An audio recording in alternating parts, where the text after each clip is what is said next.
जय हो बालाजी महाराज की जय हो। सच्चे दरबार की जय हो।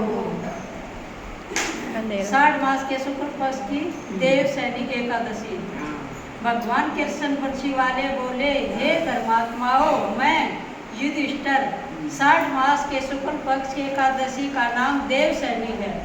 ब्रह्मा जी ने नारद से कहा था, आज के दिन भगवान विष्णु शयन कराया जाता है। कार्तिक शुक्ल पक्ष के एकादशी को जागते हैं। चातुर्मास्य का व्रत इस एकादशी से प्रारंभ होता है। 4 महीने के जो आज व्रत करा है ना, जो वह आज तक शुरू होगी। जो मनुष्य ब्रह्मचर्य का पालन करते हैं वह विष्णु भगवान को प्रिय हैं। शिवलोक में उसकी पूजा होती है। सर्व देवता उसे नमस्कार करते हैं। चांदनीय कठिन व्रत भी यही चातुर्मास्य के व्रती के समाप्ति के समय करना चाहिए। ब्राह्मणों को भोजन दक्षिणा से प्रसन्न करे। गोदान कर सके तो उत्तम है, नहीं तो गर्म वस्त्र का दान अवश्य करे। और तिल के साथ जो सोना दान करते हैं वह मोक्ष दोनों को प्राप्त करते हैं। गरीबों के लिए गोपी चंदन दान कर से भगवान प्रसन्न होते हैं। हल्दी में दान से गौरी शंकर जी की प्रसन्नता होती है। और चांदी के पात्र में धरकर हल्दी का दान देना बावन भगवान की प्रसन्नता के लिए है। ब्राह्मणों को दही भात भोजन लगाना चाहिए। चातुर्मास्य में जो एक बार भोजन करते हैं वह स्वर्ग को जाते हैं। जो इस व्रत में जो तथा चावल इत्यादि है बातों को खिलाते हैं वह स्वर्ग को जाते हैं।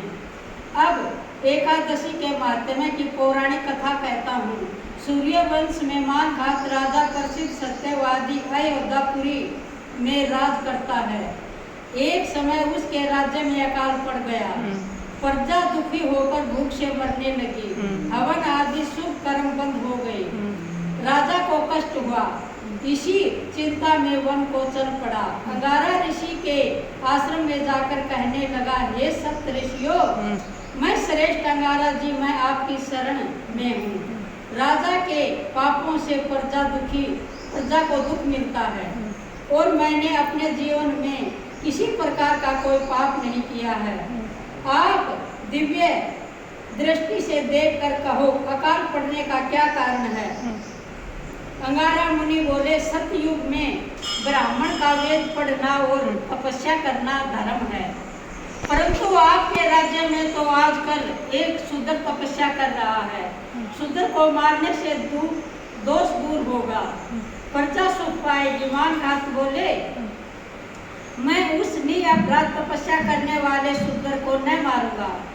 आप इस कष्ट से छूटने का और कोई उपाय बतलाइए।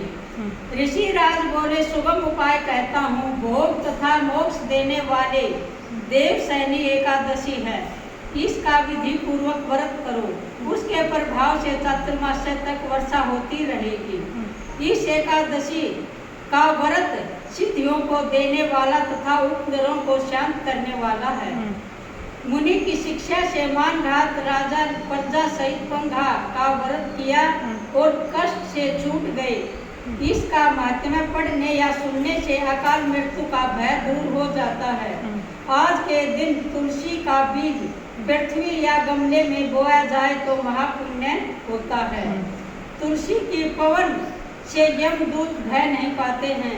जिनका कंठ तुलसी की माला सुशोभित हो उसका जीवन धन्य समझना चाहिए। इस दिन दाग का सागर लेना चाहिए। बोलिए श्री कृष्ण भगवान की जय हो। जय माता की जय हो। और बालाजी महाराज की जय हो।